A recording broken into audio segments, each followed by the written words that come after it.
people act like, and I get it, I'm one of them too. We hate our representation when we watch the news and somebody telling a story like a witness testimony or whatever. You see how I'm speaking, articulate myself.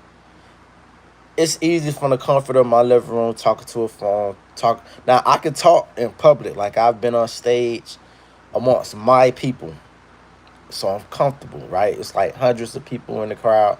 I could do that. That's my folks. The very first time you get it, it's like, I used to say to myself, if I ever got a chance to speak on the news about anything, depending on what it is, I can say anything, but depending on I want to volunteer what I seen, freaking I would love that opportunity. So years back, and it just dawned on me, years back, it was Martin Luther King Day or something. It was, I don't know if it was it was Black History Month. They was having some kind of parade, Martin Luther King Day parade or Black History Month. So the news reporter comes up. It's like one of the top two news reporters back home. Not news reporters, but news stations. Man, he said, "What's so special about Martin Luther King Day and this, that to you? Black history."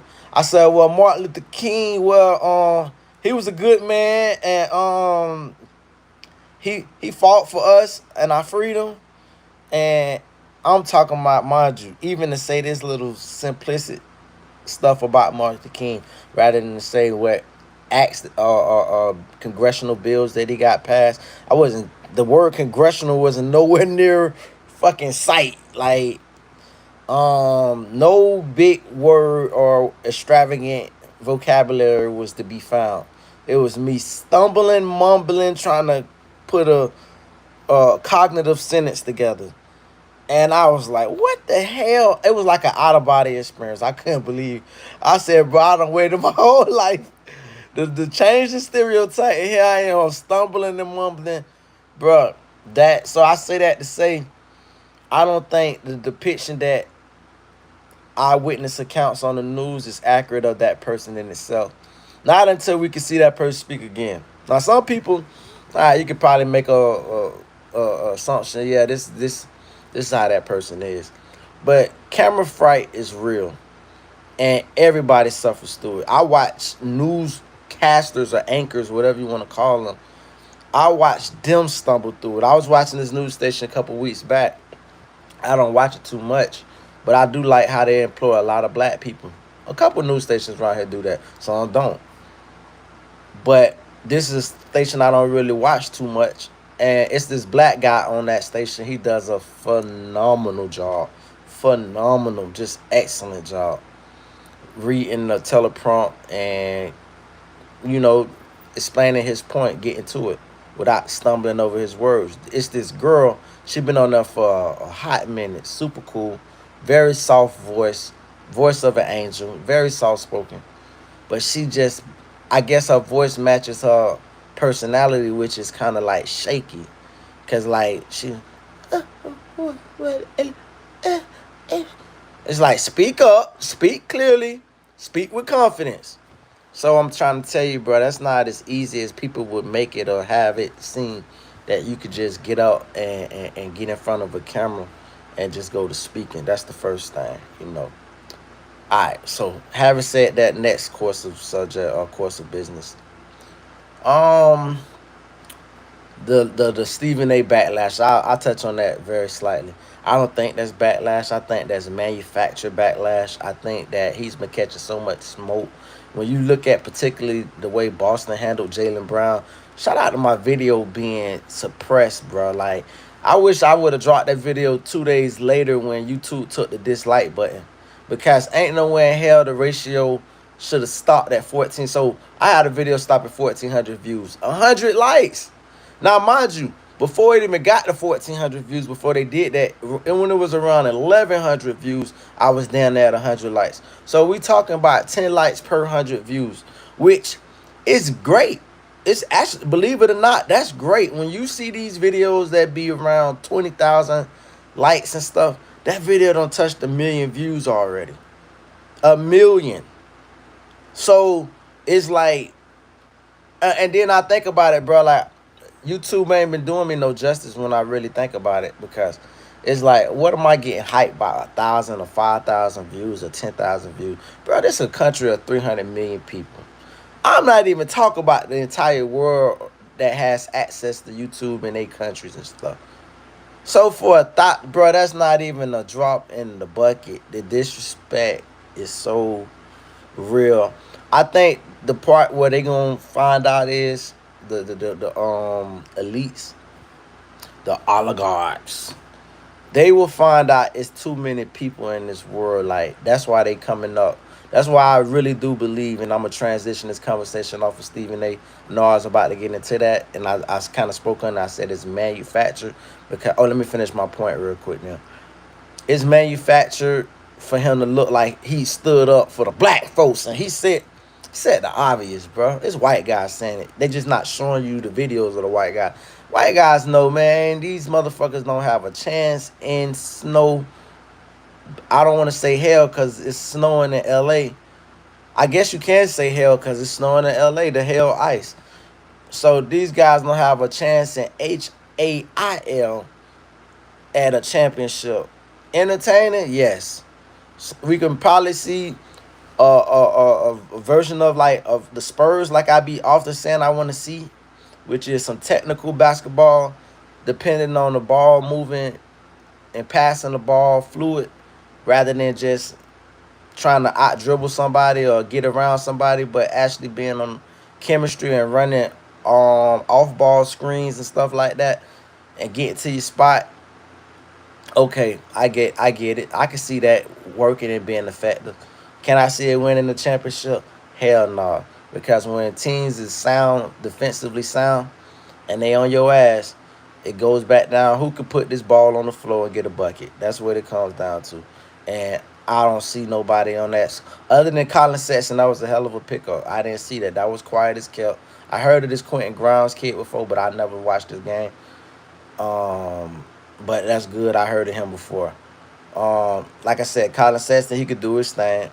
So that'd be, he kind of got, when Darius Garland came to Cleveland, it was the end of the Colin Sexton show. He kind of like fizzled out in Cleveland. You feel me?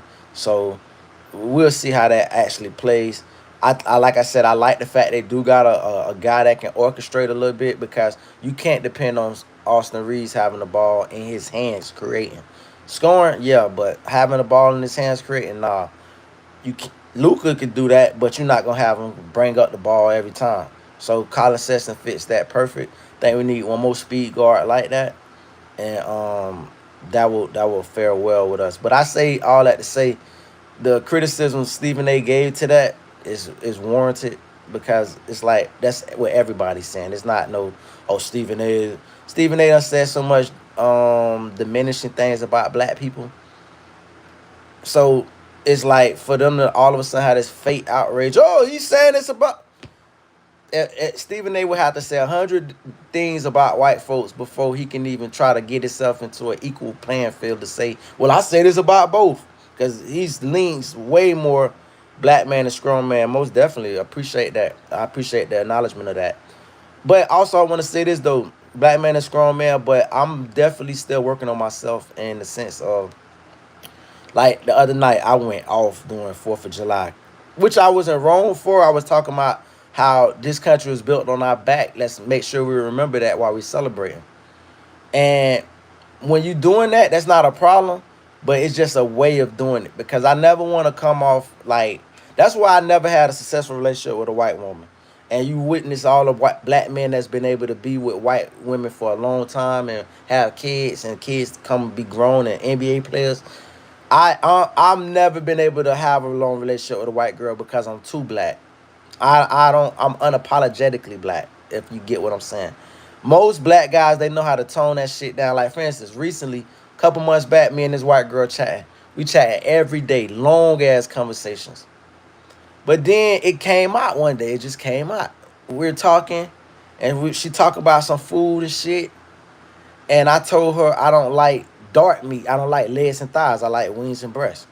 She said, "You don't like legs and thighs? What kind of black guy are you?" Bitch, we've been talking for days on at a time. Where this shit come from, shorty?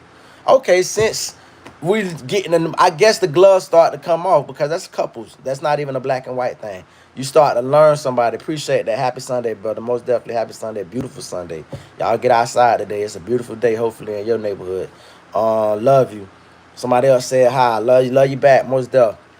So my point that I'm making to just finish up that point is I'm appreciating all the love. Real deal, I am. So when she said what she said, it's her revealing who she is. And I'm like, well, if you don't mind talking like this, let me tell you about a few points of how I feel about it. And then it started like, I call you back. So I'm like, all right, don't call me back. Then she ended up calling me back a couple days later because you probably missing me now.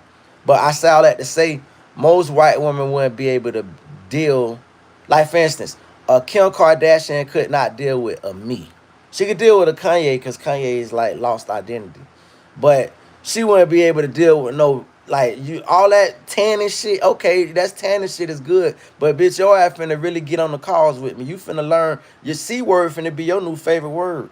When you see bitches talking shit in the comments that be racist or whether it be bots or not, you finna be going out there every damn, you know what I'm saying?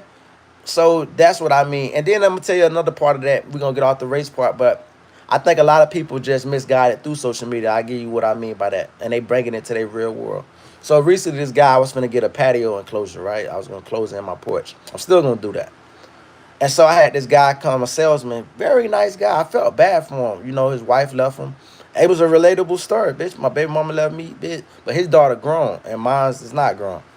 And he was in the Navy and all this stuff. We talked about the Navy and whatnot. And he tried to sell me this. It was an unsuccessful sale because the price was ridiculous.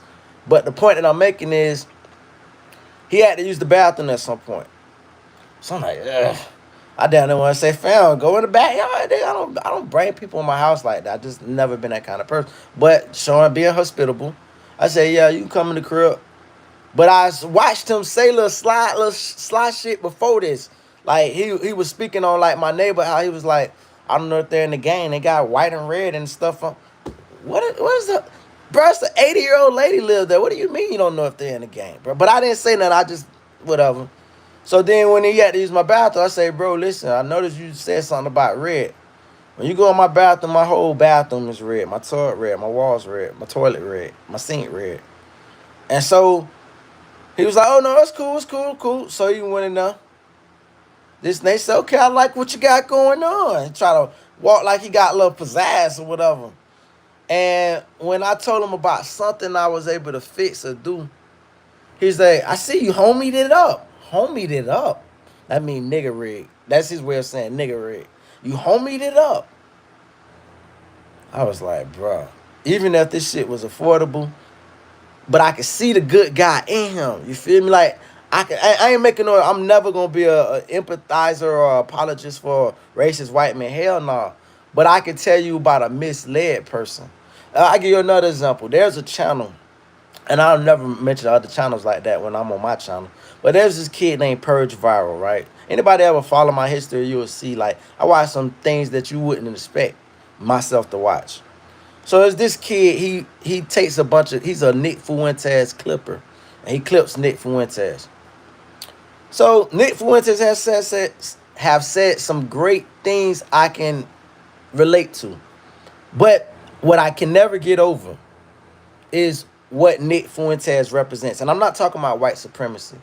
Nick Fuentes represents a person who's not, and this goes to even white people, right? Because there's no such thing as a white FBA. There's white guys that can pop their shit. Like I watched Alex Jones pop his shit. And he was talking about his granddad served in the wars in Texas and shit. In Texas and the Alamo and all that shit like that. It's a Matthew McConaughey. You can look at Matthew McConaughey bloodline, bitch. These bitches were slave owners, bitch. That his shit go back. Motherfuckers like that can actually take this American claim, and say, man, I'm a freaking American for so long. Since the 1700s. Apple pie, Aunt B ass fucking Americans. Okay, cool. Gotcha. Understood. But I'm talking about the damn Europeans. Fresh here since the 1900s. I'm talking about as early as 1900. Not 1800s, not 1700s, not as early as 1900, and then as late as 2010. And these motherfuckers got the gall. Like, bro, it's like going to somebody. Imagine this shit. Let me give you something synonymous with my point. If you invite me to your house in Thanksgiving and there's a family argument, I have no fucking business as non-family picking a side. You can't say, hey, bro, ain't no right. I'm gonna be like, and the other side can't. I'm just happy to be here. I'm guest. I can get an invite back next year if I just stay neutral. You want to come to our fucking country and then just jump on the side? Who the fuck is you? They got science in the country. This is what motherfuckers, this is the original definition of go back to your country. And I'm going to get on fucking Godfrey, no damn catfish face ass, fucking shaved cat looking ass. Only reason Godfrey do so great at fucking impression is because he don't got no identity. He's Godfrey like this fucking nematode I was looking at. I don't know if it's a nematode. It's some fucking microorganism that it know how to mimic anything that it eats. This is what the fuck Godfrey is. The motherfucker, he knows how to do all these impressions and faces because he don't got no identity. The bitch is like fucking flubber. You can mold them how you want. Fucking not how you from Nigeria, bro. Listen, I try not to take the bait and say talk about Africans because I ain't never been a nigga to talk. I always been the one to stand up when I was coming up in school, and they used to try to say Haitians eat cats and shit. And they used to have this little joke. They used to ask you if you got HBO. And mind you, Haiti is definitely not Africa. But I'm just making a point before I get into African point. They used to make a joke, say, man, do you got HBO? Niggas was lying because niggas want to say they got cable. Niggas would be like, yeah. They be like, oh, you got Haitian body odor. I always thought that was lame as fuck. I always motherfucking stood up for my folks, my peoples, my black folks. So when it comes to Africans, I always love Africans. I remember the first African bitch I ever really remember meeting. I was 1918. And she told me this pussy hoe had the fucking audacity. She said she planned on going to Villanova or some shit like that. And this bitch say, I only date white men. Black is the fucking frame on this picture. Funky bitch. You got in off the... Do these niggas understand you was able to get in the country off of the fucking niggas that you left behind back? Ain't nobody send no... I heard what comedian... I don't know what comedian said it, though. I'll reemphasize that. He said, y'all ain't send no rescue ships from Africa to save our ass. Y'all ain't said, man, my cousin, they took my mama, they took my auntie, they took my aunt, they took my daddy. Let's send a warship over there. You niggas ain't got no warships in Africa. You niggas been undeveloped for 40 fucking years. 80 fucking... a billion of fucking lifetime. And Nigeria just got bombed. Where's the outrage at? Why you bitches ain't in the streets marching? You fucking uppity bastard. You fucking move to fucking England and think you fucking... Cause I talk like this now and then. I feel like I'm speaking like an Obama and I'm just a... You a fuck... Bitch, I used to watch a lot of Nollywood movies. The first thing I learned is African street food. You niggas really do eat dogs. This ain't no rumor. You eat dogs. Dogs. Don't even get me to starting with the bush meat you fuck niggas be eating. Like, you niggas can move. If you want to get rid of... They talking about rats is disappearing in New York. I got a fucking slight suspicion why the rats is disappearing in New York. Anyway, fucking... But you got this Godfrey bastard fucking pop his shit with this fuck-ass nigga who played in 12... I think he played in 12 Years a Slave. All these pussy niggas played great slave roles in the first place. And got the nerve to talk about subservient? Bitch, niggas, you must ain't never heard of Black Panther. Bro, we used to have cracker day when I was in school, bro. Fuck you mean, nigga. I remember the first cracker swung on me. That was the last cracker that ever swung on me. I beat the frame off that bitch. Boy, you better look at YouTube video. You niggas ain't doing shit in Africa. Yes, you niggas, you motherfuckers got a whole continent to yourself. And you let these motherfucking little small fucking group of white people say, hey, we finna call this shit South Africa. And make this shit our... You fuck niggas soft. Soft. Soft. You niggas got all. You can't tell me, bruh, bruh, bruh. Like you fuck niggas like to try to do. Don't even get me to start making shorts showing these little pussy niggas trying to copy the Crips and Bloods now in Africa. Walk with their pants hanging. You pussy niggas steal everything from us, fuck nigga. You niggas is goofy as shit. Bitch, you niggas better keep putting them fucking drumsticks in your fucking ears and goddamn fucking your hoes in the ass and catching chicken pox and AIDS and Ebola, motherfucker. Don't worry about what the fuck we got motherfucking going on over here in America, bitch. Don't try to come over and get none of, if Nigeria is so great, why the fuck you bitches move to England?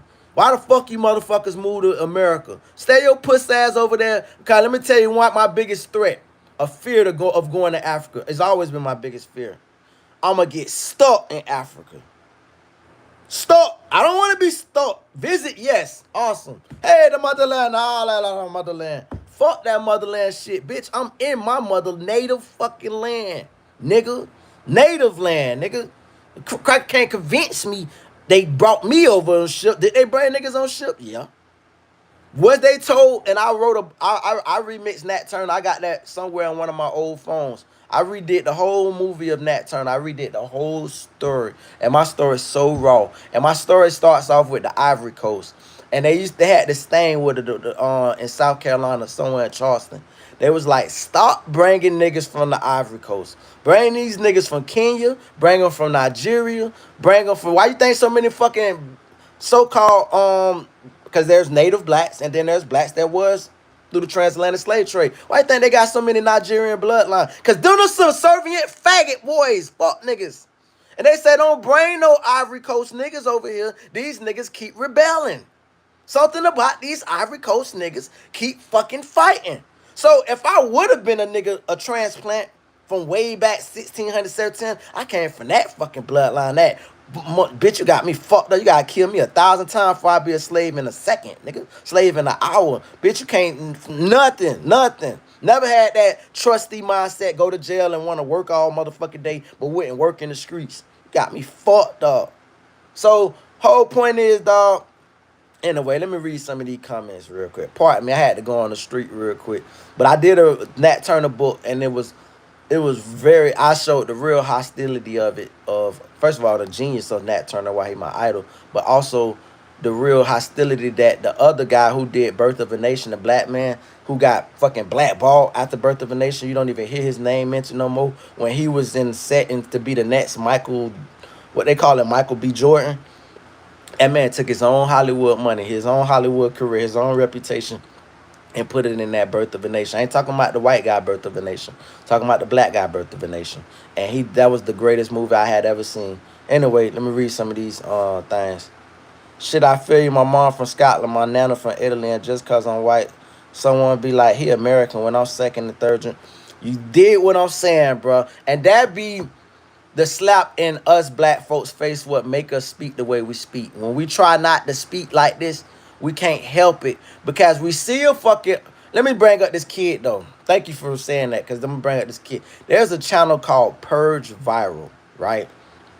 This kid speaks like, he remind me of the first time I met an Albanian, probably the only time I met an Albanian. I was in the 4th grade, and there was this kid, I almost want to say his name was Giovanni, but he had like this different kind of name. And he was Albanian. I was just like, what the fuck is Albania? But I never forgot it because it was just a unique name, Albania. So, point is, damn, this kid with this channel called Purge Viral, thick ass accent. I'm talking about a person who let me tell you what a thick accent means to me. A thick accent means to me that English not only is in their first language, they don't speak primarily English. Like, you can forget how to speak, like, I ain't gonna say forget, but you can develop an English accent if you use it often. Just like it's no different for Spanish people who got a thick roll of their tongue because they speak Spanish at home inside the house and they speak English at work or in school or whatever. But if you split in 2 languages, you're gonna always have that roll of the tongue that it takes to speak that other language, that dialect, right? So this kid, he is obsessed with Nick Fuentes. This bitch talking about Nick Fuentes should be president. And I'm thinking, hold on, slow your roll, Mr. Albania. I don't know if you're Albania, but slow your roll, Albanese. Chill, relax, pump your brakes. Nick has said some good things, but do you understand Nick Fuentes is a Mexican? That I gotta re.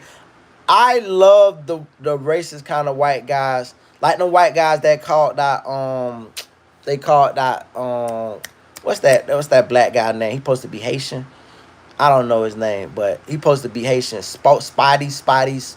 I don't know, Spider or whatever the fuck this nigga name is. There's a black guy supposed to be Haitian, right? And he talks all this fuck shit to try to, like appease white people, because that's the shit that works.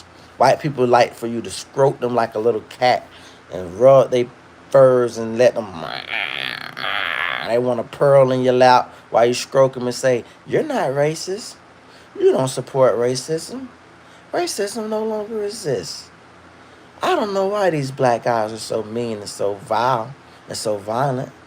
They had just an equal start as you, right? Why are they always talking about reparations? They don't need that stuff. That's only gonna hinder them. They want you to stroke their ego and calm their nerves and say what the fuck that makes them happy. Not have to remember. Not have to think and acknowledge. Not have to take accountability. Well, point is, this black guy goes and try to do that in front of these racist white guys. And the white guy say, "Nigga, we don't need you, bitch. We is racist." Fuck you mean it ain't racism doesn't exist? It does exist. I don't like you, the nigga that's on stage trying to suck our dick right now. I don't like you. And then fam's like, "Oh shit, yeah, you can't deal with it." So then it puts him on a defense. Well, he's gotta embrace, okay. It's like you walked up in front of these white people and you really thought they were colorblind. You thought they were just gonna buy into the shit you was selling and kicking. But what they couldn't get past was this, pussy nigga. They couldn't get past that. Not your brain, your skin. And he held you accountable. I say that to say I like the white guys that put other white people in their place, the fake white people. And once again, to Boston Most Wanted. Matter of fact, he got a name, Boston Most Wanted. Shout out to brother. Perfect name, because we're going to get into that. No disrespect to Boston Most Wanted, because they took a real man to say that and acknowledge that. I don't never want to scare those kind of guys or change their mindset. You feel me? I can't change no man mindset, but like any other man, I can influence a mindset. Change, I can't do. I can just put something out there that might make you lean this way or that way, but I can't change you or convert you. I just want white guys to understand that you are a guest in these black folks' house. If you ain't been here since the 1600s, and even if you have, all white guys are a guest. That's one thing let's get this shit understood now. In 2026, they was just fighting for Mogi Mounds to be a national park. And they put this lady with the last name Rivas. Rivas? Boy, it's just like when you go into Seminole Hard Rock. You go into all these reservations. What you will see now is the tribal leader is down at the complexion of this wall. How the fuck did America come over here and find all these Native Americans this color? Now you go to the tribal meetings, they this color. They done whitewash these bitches literally. Man smart. It's like marrying it to wealth. Oh shit, my kid can get these benefits if they 10%, 20% can prove that they the red blood. Oh bitch, bang her up. They don't talk about all the Native Americans that they do talk about it, it just get overlooked. But you know how many of them get kidnapped, especially around the reservations, and when they was running that pipeline and shit, they ran it right through tribal land. They said, fuck that. I know they done broke so many pacts with the Native Americans.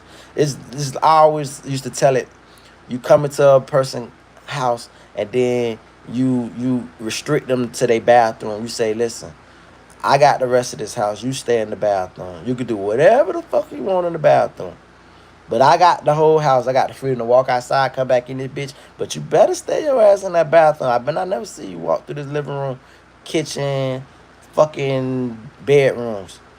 So, you know, my point is, they done whitewash shit to where white guys come over here now and they think, no, man, what? Well, this is our, everybody that's white of light complexion is a guess. A guess. I ain't talking about like you from a black man and your mama white and and stuff like that. Like you of native, right?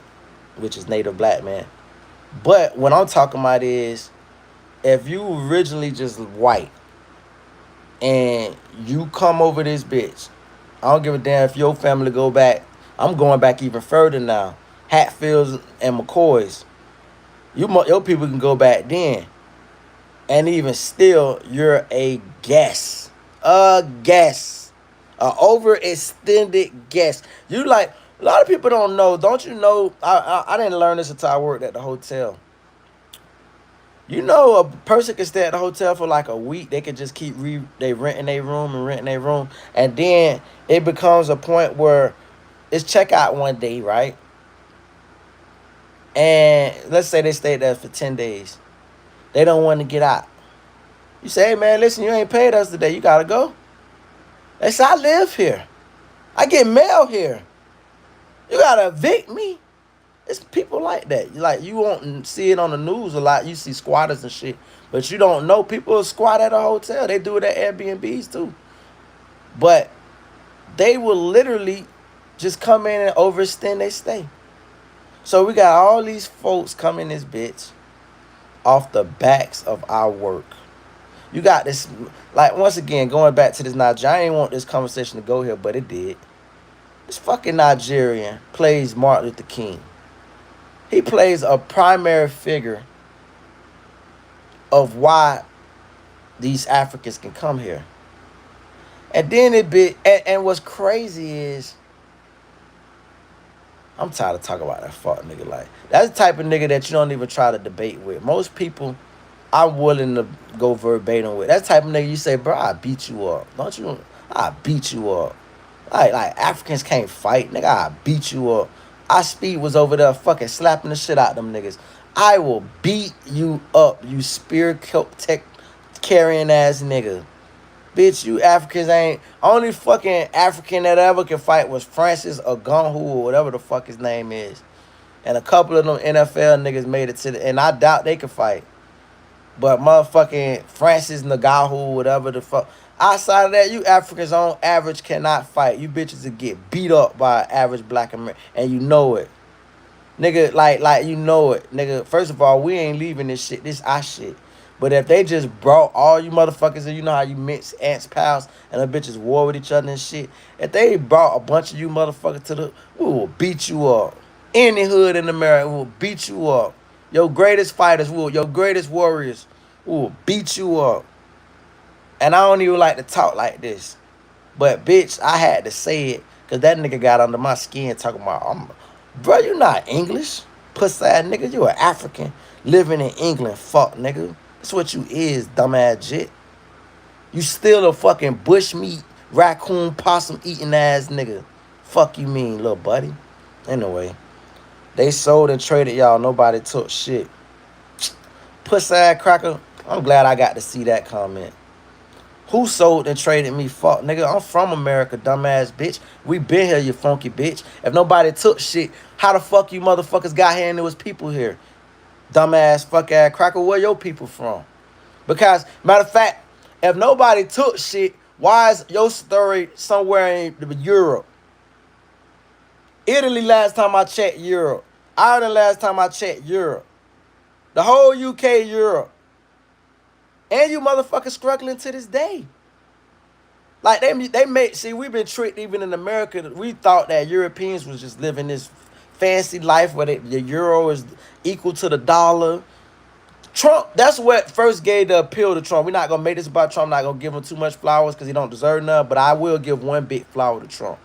Trump is the first Anglo-Saxon, I don't want to call him a wasp, but I guess you could look at him as a wasp. That for you folks that don't know what a WAS is, that's white Anglo-Saxon Protestant. If Trump was the first WAS to hold it down and say, fuck Europe, fuck them, we're not the same. We ain't helping you bitches welfare state no more. So I say that to say, you Europeans trying to pee on our existence. You know, I'm gonna show y'all some shit real quick while we talking about Europe. This is during the Renaissance. This picture right here is during the Renaissance. I had this lady come depict this picture. She broke this shit down so fucking well that I won't do the injustice of trying to depict the picture. But you can see his royalty. You see who toting his jewels, right? You see his complexion. You see the white girl looking in admiration. You see when we fucking ruled the earth. But motherfuckers will be like, oh, it's black Europeans, dumbass nigga. This whole earth been our shit before it was ever y'all shit. So you ain't never finna trick me, funky bitch. You ain't talking no ignorant nigga. Nah, buddy. Anyway, and if you really want to talk about sold and traded, white folks were sold and traded by the Arabs. They called them Maluks. You know what Maluk mean? Look up Maluk, little buddy. They just realized that you crackers was lazy as fuck and we're gonna fight to the death for the most part, or they were gonna just have to kill you because you was just going, this sun is kicking my ass like you're doing right now during the heat wave. When niggas was outside all day yesterday having fun. Anyway, sometimes when my girl give me talk, I close my eyes and imagine it's Kevin Durant doing it. That's interesting. That's kind of funny, I guess, to certain people that would find it funny. I don't find it disrespectful. Just think that it's interesting. Because the white man's country is the most civilized and advanced. At this point, first of all, I'll say this, bro. I hate when they say civilized. Let's say this first. Because I just was talking about this. Do you understand that they made slaves raise their kids? Did you ever see Django and he showed that skull? He said, this here is old Ben. Old Ben raised my granddaddy, raised my daddy. You don't send an uncivilized person to raise your fucking child. You send them your child to teach your child to be civilized and mannered. You motherfuckers start eating with silverware because of us. You didn't see the fucking silverware of this. Where you think silverware even get its name? It was silver. You motherfuckers didn't even have none of these fucking gold or silver deposits. Nigga, we been eating everything that's fashionable or jewelry. See, that's where the part y'all live at. Y'all don't live in truth. If you live in truth, you can argue in truth. And if your argument isn't strong enough, then you just go down with your ship, as long as you know you're standing on truth. But when you just depicting, you just rebutting, you just being a contrarian, you just want to argue. You don't have no factual base. You being basically Rashad McCants on a damn TV show. Just a character that just want to make shit up and just fucking argue. This is what Kenya Martin would talk about. I can't argue with a motherfucker who don't speak from factual base. So you can't hit me with the same rhetoric that your people taught you. Here's the playbook, son. You say and when it gets really bad, you just say he's not speaking proper English, and you say you don't understand him. But if you do understand the words that is coming and reverberating from his tongue, then what you're gonna just say is he's uncivilized. You can't play that with a real man, an educated man, bro. Like, you know what my dream was about last night? I was reading books while I was asleep. You can't talk to a real man that's so invested in books and education that you dream about it. It was tiring, exhausting. I woke up tired. So, brother, come with a better argument. Don't come with the uncivilized argument when we raised y'all kids and raised y'all. Don't come with an uncivilized argument when your best teacher probably was black and you grew up in school with a black teacher unless you just lived in an all-white country. So, the best educators, all our inventions. One thing I can say what you white folks are good at is a system. You guys have a unique system. Civilized, I won't call it that, but I will call it a system. It's a system that can be used by blacks and whites. Blacks and whites only work as the reason America was so-called the greatest country for so long was because it had this unique system that black folks gave so much into, meaning that this was the first non all black, non all white country. You look at all the all white countries that's primarily white these days in modern times, they suffering. You look at the all black countries, I just spoke about the Nigerians and the rest of the places and shit, they suffering.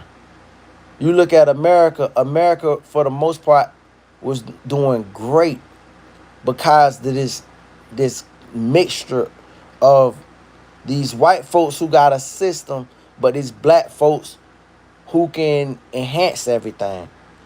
So perfect example, the system of patenting, the system of copyright infringement, the system of LLCs, all this shit, this white system. But this black innovation to make the telephone, to make this, to make that, and the white innovation to say, hey, well, let's patent it and call it ours, and then make a system where we monopolize it and nobody else can take claim to this technology. See how that system works? So that unique combination of innovation and this system that incorporated that innovation worked to propel itself over every country in the goddamn world. And now that system is slowly crumbling because of, well, you want me to be frank? Y'all run the system, ain't it? I mean, I'm don't call it me calling out white people. Just look at the people. Let's look at Congress.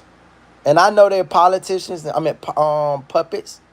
But when you look at Congress, it's almost like if I pulled out my whole can of salt in there and I just pulled out my little small pepper shaker on it. And that's not even fair because that's too much black. Sprinkle just a couple of sprinkles on it. That's Congress. There's no representation of what the diversity of this country actually is. So you guys have been at the wheel, and for the most part, we've been cool with it. Because we like, you know what, as long as I'm thriving in my own little world, because we all find our own little world, and we say, man, as long as I'm balling in my section, it's cool. But when it start to fuck up the bottom line to the people at the fucking bottom or the middle or whatever you view yourself at in life, then it's an issue. That's why, I was looking at the rent freezes in New York. Zoran got in there. Zoran said, man, listen, I'm big business. I ain't playing with you niggas. Got in there, rent freeze. Fuck this shit. And here come the corporate greed motherfuckers. Like, But yet, guess what they not going to do? They going to bicker, they going to complain, but they ain't going to sell that property. Hell to the hell nah. Hell to the hell nah. Because that's consistent passive income. It never stops. It goes until the end of time until the building falls. So you're going to complain about not being able to squeeze the bitch neck. But what you can't do, you're not going to fucking sell. You're not in the majority. So why does the Zoran, and this is what tripped me out about these folks. And when I say these folks, I'm not just talking about white folks. I'm talking about the people that give them their allegiance. Or the person that gives them their believed superiority. Once again, believed superiority. The Cory Bookers, the shock. Oh my God, what's going on? You can't squeeze a people into a destitute state. That's the word of the day, gentlemen, ladies and gentlemen, destitute. This is what gave rise to the Nazi regime. Because destitute, the current Jewish state that was running them into the ground, and people act like Jews wasn't in Germany. Obviously, Jews was in, they act like the Nazis just went and gathered down Jews from like other places. No, they was already there. So if they was already there, what the fuck you think they was doing? Living in the damn woods? No. They had a system that's currently people were complaining about now going on there. And it was working. But you can't squeeze nobody. You can't trap an animal into a fucking corner. At some point, he got to get out. Or he got to fight his way out. So that destitute led to the rise of the Nazis and said, oh, well, shit, hey, listen. All it took, people, listen. When you down bad, you listen to any motherfucking rhetoric that can get you out your situation. And people don't talk about before the whole world jumped in. Ain't nobody, ain't no, blacks had to fight. Blacks and whites had to fight to free the slaves. This was an internal war. That's why they called it a civil war. Fucking China ain't come over. Like I said, ain't none of you faggot ass Africans even got no naval ships at the time to fucking come fucking help us. And if you did, you weren't risking it on us. You was like, you niggas stuck over there. We over here with our diamonds and golds and shit. Okay, cool. So we had to fight alongside other white folks to free our motherfucking self out the fucking bondage. But the whole entire world came to intervene to help the Jews in Germany. But my whole point that I'm making is before the world intervened, did the Germans not thrive? I'm talking about during the Nazi regime. Did they not thrive? That's an honest question. That's not no hyperbole. That's a real question. They thrive. Why did they thrive? Because they identified what was the current problem in society that was holding them back and squeezing them. And when they eradicated that problem, they thrive. If you fucking keep coughing around the fucking house and you don't know what you coughing, you got mold fucking growing or roaches or rats pissing some shit, and you eradicate that issue and now your health get better. So when you squeeze people through corporate greed and capitalism, I like capitalism. I just don't like greed. And I do think capitalism is supposed to have a mix of socialism. What the hell you think, bro? What do you think first-time homeowners and home buyers and these things that they give folks? Mind you, I don't really know too much about that because I bought my house cash. But first-time lending programs for people and shit like that, because that's socialism. That's saying, hey, yo, I will pay. What? That's a form of socialism. What you think Medicare is? What you think Social Security is? That's socialism. You're supposed to tap out. He and this motherfucker Ben Shapiro got the audacity to say, retirement is foolish. Who talks about retirement? Cracker, you ain't never lived nothing a day in your life. Your ass would be ready to retire that day if you had to go work 8 hours at a fucking labor finders or some shit. So anyway, bottom line is capital greed led to the rise of people saying, you know what? Let's try something new. And when they try something new, they liked it. And motherfucking that, and it worked. And it's working. And now it's growing. And the people who put their foot on people necks, the Cory Bookers of the world, the damn Chuck Schumers of the world, they're like, holy crap. And there's I will call this time in America the great phenomenon. I will call this the Reconstruction period. Because both parties are reconstructing. Both parties are realizing. See, both parties are still doing this unique thing of keeping this distance from each other. Trying to keep their so-called core values that separate them at the core. Right? So conservatives like Nick Fuentes was saying, hey, we need to lose to the Democrats so we can... See, Nick Fuentes is an opportunist. Let me speak on him very shortly because I'm tired of talking about him. But he's an opportunist. He want to see the Republican Party get tore down and rebuilt as a full Nazi party. Only problem I got, first of all, I got a big problem with that period because that doesn't vote well for blacks of myself. But I got just a problem with it. I got more so a problem of the messenger. You don't qualify. You're never going to convince me that you're not a Mexican. Your last name is Fuentes. Your dad is Mexican. Goddamn, you too close to being Mexican. Let your grandson or great-grandson run with that rhetoric. But you, like, now, if you want some Brigsby shit, that Dave Chappelle skit, when he divorced his wife for being a nigga lover, if you really down so bad, I need you to say, the first president, get my motherfucking Mexican ass up out of here. He got the audacity to talk shit about the Supreme Court striking down birthright citizenship. You're here because of birthright citizenship, dude. What the fuck is you talking about? Now, having said that, back to the point. Nick Fuentes wants to see the Republican Party get tore down so it could become, like I said, from destitute, something on the farthest right version of itself. And the same thing is currently happening in a good way to the Democratic Party. The furthest left is coming into, because we don't got time. And when I say we, I'm not saying as a Democrat, I'm talking about us regular people. Because at this point, I almost consider Democrats are independents, regular people. And I don't know, I don't want to disrespect Republicans. I just say they're at a point of they got to do self discovery within themselves to figure out what their core values is. Because I think the problem is this: it's too many gay Republicans, and I'm gonna tell you what I mean by that. You're gay, you're on the down low, but your core values have Republican values. But the party that you're aligning yourself with don't want your existence, or at least say in public they don't want your existence. So you basically voting against yourself. Now, fast forward. Does that make you a Democrat? No, it doesn't. What it does is start to restructure your mind how you should view life going forward, meaning that there's a gray area. There's always been a gray area. They'll say conservative Democrat or liberal conservative, but that's that gray area. And that gray area is where the majority of us have been probably the last 40 years. But yet, we always get these left-leaning left presidents and right-leaning right presidents rather than somebody that plays the middle. The closest person that played the middle was Biden and Obama, and they got killed for it. Because, and they were both Democrats, but they got killed for it because we couldn't stand the fact that, yo, bro, don't get in this shit, talk about you everybody president. You're not. You're your constituents president. That's just the bottom line of it. That's why Trump was so beloved his first term. Because he was his constituents president. He didn't do shit for nobody that didn't vote for him.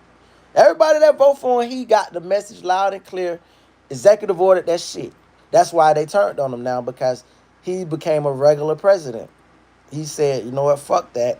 I ain't doing shit for none of my constituents. So that's where we at in America. And I think that the longer each side, left and right, keep their foot on the neck, it's during this reconstruction period, this great phenomenon, it's gonna be quite the sight to see and be like, wow, bro. Like, we're gonna look at this country 20 years from now, and we're gonna remember this exact period as, okay, this is when the change, and this change is gonna be slow, but they're gonna be everlasting. And I mean that. Like, there's gonna be slow. Like, for instance, 2, 3 guys win in New York, 2, 3 guys win in this state gets flipped to this color. But the reason I need you to know this. In the future, if you see a Republican state get flipped to a Democrat, these are not your dad's Democrats. It flipped because this is a new. When I say progressive thinking mean that if right now me and you was in a vulnerable situation where we about to die, and we gotta work together, we gotta either you hate me that bad where we're just gonna die together, which is fucking ironic because we hate each other and we're gonna die together. I don't want to die near you. So it would be best fitted for you to work with me to get out of this situation.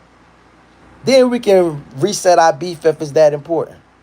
And that's where America finds itself in, to where it's like, okay, listen, we got great differences, but I'm pretty sure we agree on something. And that's why I brought up that story earlier about the salesman who had his little stereotypes.